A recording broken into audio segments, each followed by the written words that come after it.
Alors bonjour tout le monde, je m'appelle Vincent Picard, je suis responsable des communications au SRAM et je vous souhaite la bienvenue à cette présentation sur les procédures d'admission dans les cégeps du SRAM. Donc, en raison de la situation exceptionnelle dans laquelle nous sommes plongés présentement, au SRAM, on a décidé d'enregistrer cette présentation pour, dans le fond, vous donner un outil supplémentaire vous permettant d'y voir un peu plus clair au niveau de l'admission au cégep et puis dans tout ce qui entoure les procédures pour déposer une demande d'admission au cégep. Donc, sans plus tarder, voici maintenant le menu de ma présentation. D'abord, je vais vous parler du SRAM, qui on est, qu'est-ce qu'on fait. Ensuite, on va parler du système des tours. Ensuite, de la demande d'admission en particulier, par exemple, les dates limites, les documents que vous pourriez avoir à fournir, etc. Par la suite, je vais vous donner quelques statistiques d'admission sur la dernière période d'admission, parce que la première partie de ma présentation est un peu plus théorique, donc ça va me permettre d'illustrer un peu mieux mes propos. Ensuite, on va parler du passage du secondaire au collégial. Et finalement, je vais vous parler de pigma.ca. Pigma, c'est un site internet d'information scolaire qui vous donne énormément d'informations, autant sur les cégeps du Québec que sur les programmes qui sont offerts dans ces cégeps-là. Donc, le SRAM, c'est le Service régional d'admission du Montréal métropolitain. Et qu'est-ce qu'on fait? Eh bien, on gère les demandes d'admission au DEC pour 32 cégeps publics du Québec, dont 5 cégeps anglophones. Donc, c'était comme si 32 cégeps au Québec s'étaient regroupés, puis s'était dit, au lieu d'avoir chacun notre propre service d'admission, bien, on va en créer un seul pour tout le monde. Donc, vous comprendrez que ça facilite beaucoup la gestion des demandes d'admission. Alors, voici les cégeps qui sont membres du SRAM. Ce sont tous des cégeps publics. Si vous voulez déposer une demande d'admission dans l'un ou l'autre de ces cégeps, vous n'avez pas le choix, vous allez passer par le SRAM. Le territoire du SRAM, ça couvre, en fait, c'est un territoire immense, là. Ça va de l'Abitibi au nord, à l'ouest, c'est Gatineau, la région de l'Outaouais, au sud, l'Estrie, Sherbrooke, et puis à l'est, la coupure, ça se fait à peu près au niveau de Shawinigan, Trois-Rivières et Drummondville. Maintenant, le système des tours. C'est quoi le système des tours? Ben, en fait, c'est les règles qui vont venir encadrer le dépôt de votre demande d'admission. Donc, s'il y a une chose à retenir de ma présentation, c'est qu'à chaque tour, vous pouvez faire un seul choix de programme dans un seul cégep du SRAM seulement. Donc, si vous hésitez entre deux cégeps ou deux programmes, ben, vous devez avoir tranché pour la date limite du tour. À la date limite du tour, ben, c'est le choix qui est enregistré dans votre demande d'admission qui va être étudié par le cégep. Si vous êtes refusé au tour 1, vous pouvez participer au tour 2. Si vous êtes refusé au tour 2, vous pouvez participer au tour 3. Il y a 3 tours pour une admission à l'automne. Par contre, dès que vous êtes admis, l'admission est définitive, c'est-à-dire que vous ne pouvez pas participer au tour suivant. Donc, c'est très important que, par exemple, au tour 1, le choix qui est enregistré, si vous êtes admis, vous ne pourrez pas en faire un deuxième. Donc, c'est important qu'il reflète votre premier choix. Pourquoi un système des tours? Ça peut sembler un peu contraignant. On s'imagine que vous avez plusieurs choix de cégep ou de programme en tête. Bien, en fait, les principaux bénéfices de ce système des tours-là, c'est d'abord d'éviter les demandes d'admission multiples et puis également d'assurer une place au cégep au plus grand nombre.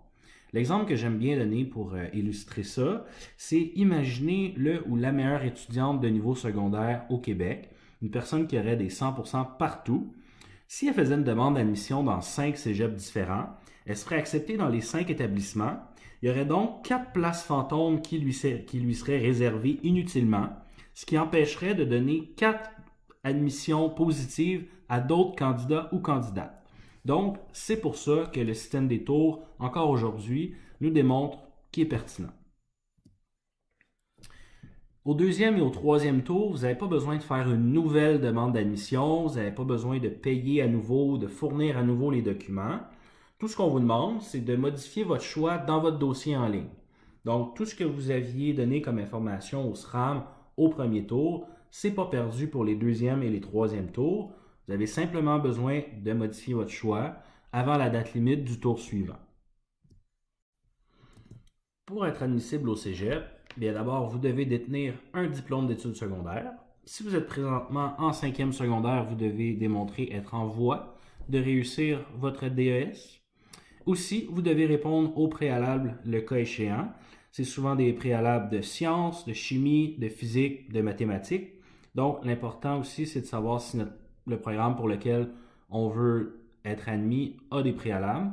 Parce que si on n'est pas en voie de réussir les cours demandés ou si on n'a pas les préalables, eh bien, on risque évidemment d'être refusé. Il existe deux types de DEC. Le premier type, ce sont les programmes préuniversitaires. Ça dure 2 ans ou 4 sessions. Donc, on pense souvent aux programmes de sciences de la nature ou bien de sciences humaines. L'objectif de ces programmes préuniversitaires-là, c'est de donner une formation préparatoire à l'université. Donc, normalement, quand on dépose une demande d'admission dans un programme préuniversitaire, on sait déjà que notre objectif par la suite, ça va être de poursuivre nos études à l'université. L'autre type de DEC, ce sont les programmes techniques. Ceux-là durent 3 ans, 6 sessions. Vous avez ici la famille des programmes offerts. Donc, on pense souvent aux programmes de technique policière, soins infirmiers, intervention en délinquance, etc. Ces programmes-là, ils durent 3 ans. Ça vous donne une formation qui est orientée vers le marché du travail. Donc, l'objectif, quand on s'inscrit ou quand on dépose une demande d'admission dans l'un de ces programmes-là, bien, c'est après nos études, on veut aller sur le marché du travail. Les programmes techniques ne coupent pas l'admission, ne vous empêchent pas d'être admis à l'université par la suite. Simplement, leur objectif est un petit peu différent.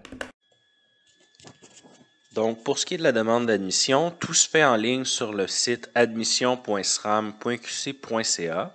Cette année, pour les admissions de la session d'automne 2022, le début du tour 1, ça va être le 13 janvier 2022, avec une date limite du tour 1 le 1er mars. Donc, ça vous laisse un peu plus d'un mois et demi pour déposer votre demande d'admission et la compléter par la suite. Les réponses vont être disponibles le 2 avril, donc un mois après la date limite. Et il y a des frais de 30 $ non remboursables pour le traitement de la demande d'admission. Le plus simple pour le paiement, c'est vraiment de le faire dans votre dossier en ligne avec une carte de crédit. Si vous êtes inscrit dans une école secondaire du Québec et si vous êtes né au Québec, bien, il y a de fortes chances que vous n'ayez aucun document à envoyer. Pourquoi? Parce que le SRAM, bien, on reçoit électroniquement les bulletins en cours de la 5e secondaire, les relevés de notes du ministère de la 4e secondaire, également la confirmation de la naissance au Québec. Si vous êtes né ailleurs qu'au Québec ou si vous avez fait une partie de vos études secondaires à l'extérieur du Québec, il est possible qu'on vous demande les relevés de notes correspondants ou bien une copie de votre certificat de naissance. Si vous désirez savoir à l'avance les documents qui pourraient vous être demandés, bien, vous vous rendez au admission.sram.qc.ca. Puis vous allez voir, il y a un onglet démonstration d'admission. Donc ça vous permet de faire une demande d'admission bidon là, qui ne sera jamais envoyée au SRAM. Mais vous allez voir les questions qui vous sont posées, tous les renseignements que vous avez à entrer dans le système et aussi, selon votre situation, les documents qui, après la demande d'admission, vont vous être demandés pour compléter votre dossier d'admission.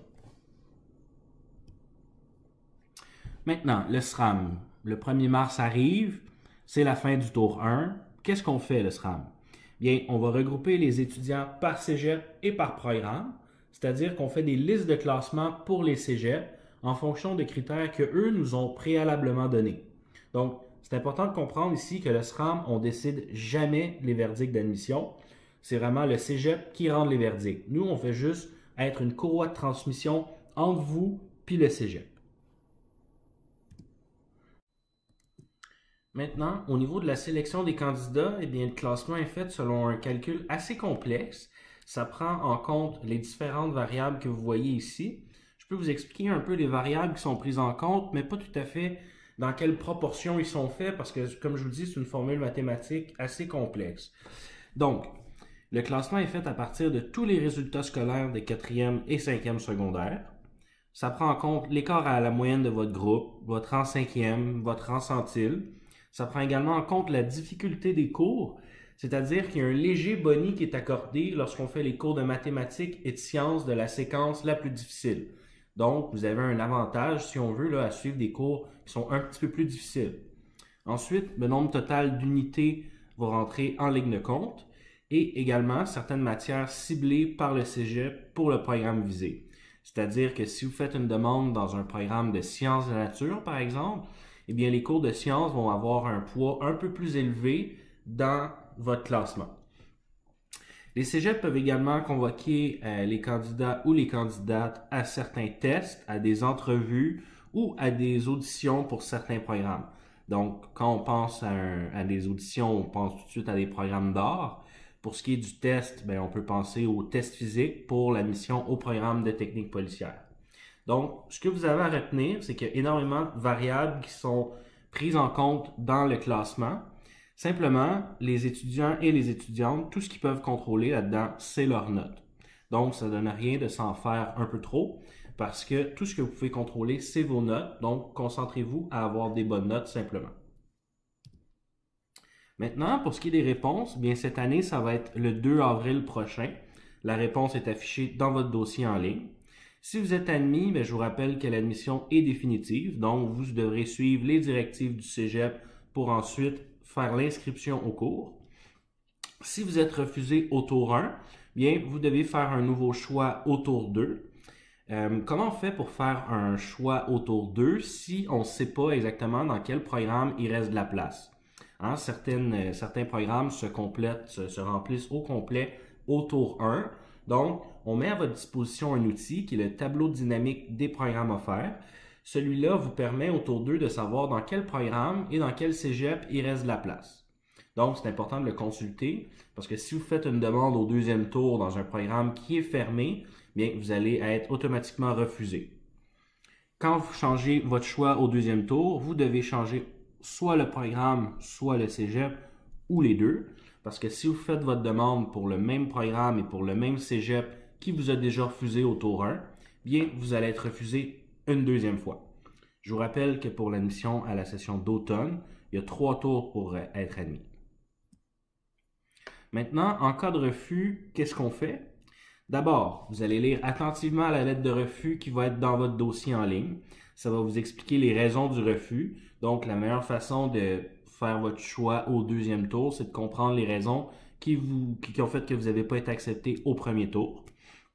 Vous pouvez également consulter la conseillère d'orientation ou le conseiller d'orientation de votre école pour poser vos questions. Et puis, cette personne-là peut vous aider à faire votre choix au tour suivant. Vous pouvez également visiter le site du SRAM pour d'autres explications.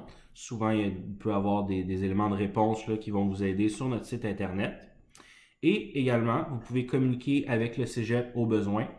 Ultimement, c'est le cégep qui rend le verdict, donc vous pouvez toujours communiquer avec eux pour avoir plus d'informations au niveau là, des raisons qui ont poussé à votre refus. Voici ici le site admission.sram.qc.ca. C'est par là que tout se passe au niveau de votre demande d'admission. Donc, d'abord, la première fois que vous allez accéder à notre site pour déposer votre demande, bien, vous allez cliquer sur « Soumettre une demande d'admission ». On va vous demander de vous créer un compte, puis c'est dans ce compte-là que vous allez remplir le formulaire d'admission, puis après ça, téléverser vos documents s'il y a lieu. C'est important, quand vous créez votre compte, d'utiliser une adresse courriel valide. Parce que c'est avec cette adresse courriel-là que le SRAM va vous contacter si on a besoin. C'est également via cette adresse-là que le cégep va vous contacter si jamais il veut vous transmettre un verdict d'admission.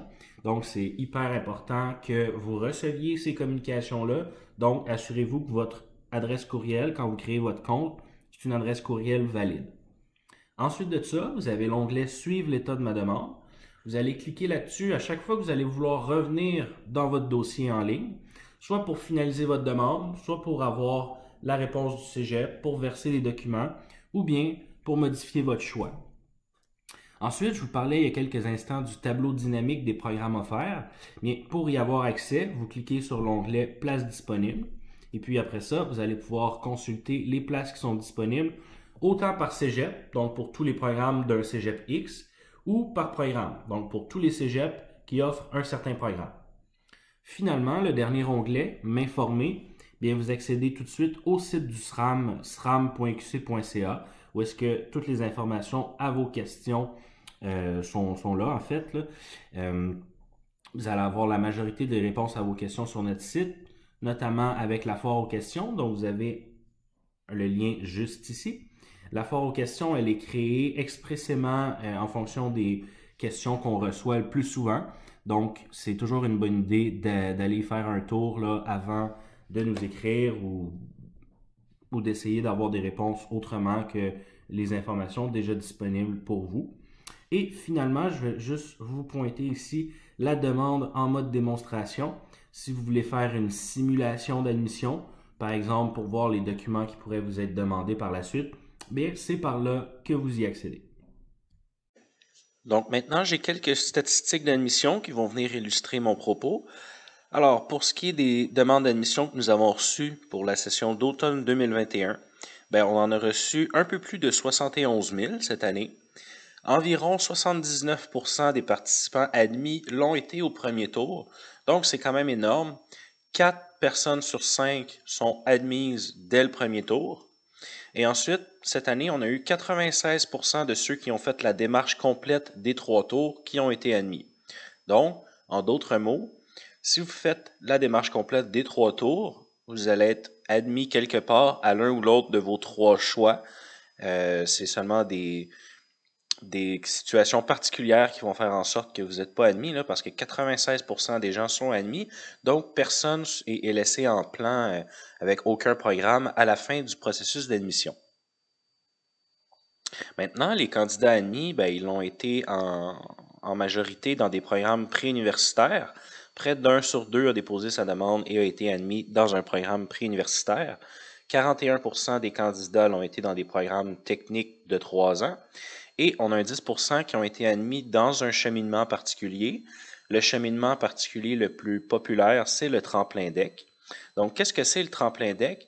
Ben, c'est un programme duquel on ne peut pas vraiment diplômer. On ne peut pas avoir un diplôme en tremplin DEC, mais c'est une session ou 2 qui sont un peu préparatoires puis qui vont mener justement à ce qu'on intègre un DEC en bonne et due forme par la suite. Il y a 2 raisons pour lesquelles on voudrait commencer un tremplin DEC. La première, c'est pour faire des cours préalables. Donc, si on veut aller dans un programme qui, par exemple, nous demande un préalable de chimie, mais qu'on ne l'a pas, bien, on peut aller faire le cours de chimie manquant, qui est un préalable, dans le cadre d'un tremplin DEC. Et ensuite, on va faire aussi des cours de base. Donc, on ne va pas faire seulement un cours, mais on va se faire une session avec des cours de base, les cours préalables qui manquent. Puis par la suite, ces cours-là pourront être crédités dans le programme que vous allez faire par la suite, là, après avoir déposé une nouvelle demande d'admission. Un autre cas de figure pour qu'on voudrait faire un tremplin DEC, ben, ça serait dans une démarche qui est un peu plus d'orientation.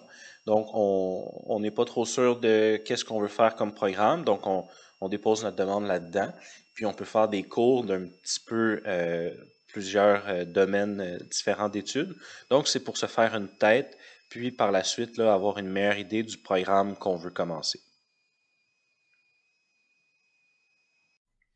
Maintenant, quelques mots sur le passage du secondaire au collégial.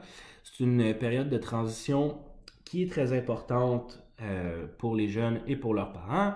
Surtout les jeunes, vous allez avoir beaucoup plus d'autonomie, moins de discipline. Vous êtes maintenant seul responsable de votre réussite.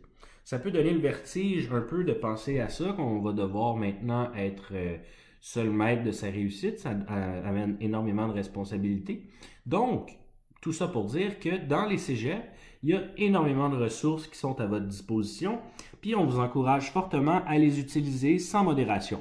On pense par exemple à des ateliers sur la gestion de votre temps, gestion de votre agenda, des services d'aide au français, mais ça peut être en mathématiques, en sciences, etc. Également l'API. L'API, c'est l'aide pédagogique individuelle.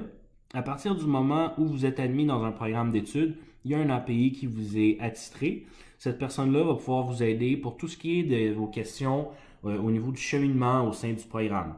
Donc, si vous avez des cours à option, vous devez faire certains choix de cours. Si vous voulez changer de cours au sein de votre cheminement, etc., vous pouvez consulter votre API. Cette personne-là va vous aider là, à y voir un peu plus clair à travers tout ça. Maintenant, un petit mot sur le choix. Comment faire le choix du cégep? Et le meilleur cégep pour vous, ben, c'est celui qui va correspondre à vos besoins qui vont répondre à vos intérêts. Quelques critères peut-être à prendre en compte là, pour faire votre choix. Bien, l'accessibilité, c'est quand même important. Est-ce que ça vous prend 30 minutes vous rendre à votre cégep ou 1 heure 30 minutes? À la fin de la semaine, ça fait quand même une immense différence. Au niveau de l'ambiance, est-ce que vous vous sentez bien quand vous êtes dans un cégep? Parce que vous allez quand même passer de 2 à 3 ans de votre vie là. Donc, ça serait important que vous ayez le goût d'y aller. Ensuite, est-ce qu'il y a des activités parascolaires, certains comités où est-ce que je peux m'impliquer? Est-ce qu'il y a des activités qui entourent l'enseignement qui pourraient m'aider à développer certains intérêts? C'est important également de prendre ça en ligne de compte. Le meilleur moyen pour avoir une idée de tout ça, c'est de profiter de l'activité porte ouverte dans les cégeps. C'est sûr que présentement, les formules de porte ouverte sont un petit peu chamboulées par la situation qu'on connaît, mais il y a souvent des portes virtuelles, des portes ouvertes virtuelles dans les cégeps. Donc, profitez-en. Ça va vous permettre d'avoir peut-être une meilleure idée là, de l'ambiance du cégep, des activités qui sont offertes, des cours. Vous allez pouvoir poser des questions à des personnes ressources. Donc, vraiment, l'activité porte ouverte, c'est vraiment très utile. Puis, on vous encourage fortement à y participer. Un petit mot aussi, évitez de choisir un programme là, qui est un peu au hasard. Là. Si on ne sait pas trop dans quoi aller, on peut toujours aller faire une session en tremplin deck pour avoir une meilleure idée. Mais surtout, fiez-vous pas trop aux rumeurs ou aux réputations de certains cégeps. Chaque cégep a des qualités. Simplement, certains cégeps vont avoir plus de qualités selon qui vous êtes, vos intérêts, le genre de personne que vous êtes, ce que vous voulez faire. Donc, c'est vraiment une bonne idée là, pour vous de vous faire votre propre tête puis pas trop vous fier à ce que vous avez pu entendre déjà par rapport à un cégep. Maintenant, quelques mots sur le site d'information scolaire pigma.ca. Donc, Pigma, ça va vous donner énormément d'informations, autant sur les cégeps du Québec que sur les programmes qui mènent à l'obtention d'un DEC. Donc, là où Pigma va se démarquer, c'est qu'il y a certains critères que vous pouvez entrer et Pigma va vous filtrer, va trier les cégeps en fonction de vos critères. Donc, ça peut vous aider à faire un choix. La meilleure façon de vous montrer Pigma, c'est vraiment de vous le présenter. Donc, voici pigma.ca. Vous arrivez ici à la page d'accueil. Vous avez un menu déroulant. Vous pouvez choisir un programme ou un cégep. Donc, moi, je vais choisir un programme pour commencer. Je vais continuer avec mon exemple de technique policière. Donc, lorsque vous arrivez sur la page programme de technique policière, vous avez ici les préalables que vous devez remplir ou être en voie de réussir pour espérer être admis au programme. Vous avez une description du programme, c'est le libellé ministériel, donc les objectifs du programme et puis ce qui se passe lorsqu'on s'inscrit dans ce programme-là. Vous avez à la droite des statistiques de placement à l'emploi. Un peu plus bas, vous avez de l'information sur les postes offerts avec un diplôme de technique policière. Donc, vous voyez que ce n'est pas juste policier qu'on peut être. Ensuite, différents milieux de travail dans lesquels on peut exercer et certaines exigences du marché, des qualités qui sont recherchées lorsque on va sur le marché du travail à la suite de l'obtention de ce diplôme-là. Ensuite, vous avez la liste des cégeps qui offrent le programme. À la droite, vous pouvez sélectionner des établissements et comparer les places offertes. Donc, si je compare les places offertes pour ces 3 cégeps-là, eh bien, je vois pour les dernières sessions d'admission, chacun des tours, la disponibilité des places qu'il y avait. Donc, vous pouvez constater que pour l'automne 2020, au tour 1, il y avait de la place certaines fois limitée dans les 3 cégeps que j'ai sélectionnés. Et vous voyez qu'au tour 2 et au tour 3, il n'y a plus de place en technique policière. Donc, si vous voulez vous faire admettre dans ce programme, c'est vraiment au tour 1 qu'il faut faire la demande et pas attendre au tour 2 ou au tour 3, sinon vous risquez de ne plus avoir de place. Maintenant, si je clique sur un cégep au hasard, bien, j'arrive sur la fiche collège de ce cégep. Vous avez tout en haut l'endroit où il est situé sur une carte. Vous avez de l'information sur le cégep. Plus bas, vous avez des liens vers le site web du cégep, les différents médias sociaux du cégep. Vous avez de l'information sur les portes ouvertes. Vous avez également de l'information là, sur le cégep en tant que tel, sa taille, sa langue d'enseignement, est-ce qu'il y a des résidences étudiantes, et également les équipes sportives que vous y retrouverez. Par la suite, vous avez une liste de tous les programmes qui sont offerts dans ce cégep. Maintenant, je vais retourner à la page d'accueil et vous vous souvenez tantôt, je vous parlais de certains critères que vous pouvez rentrer pour faire des recherches plus personnalisées. Bien, ça se passe ici. Alors, découvrez toutes les possibilités. Vous avez à la gauche différents filtres de recherche que vous pouvez insérer. À la droite, vous avez une carte du Québec avec tous les cégeps. Alors, par exemple, disons que vous voulez étudier à Montréal.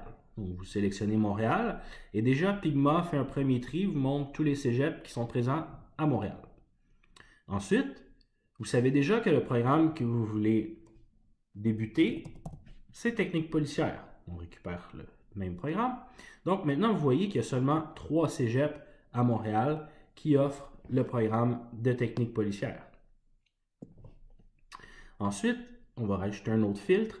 Disons que vous faites des compétitions de cross-country et vous aimeriez qu'il y ait un club de cross-country dans votre cégep.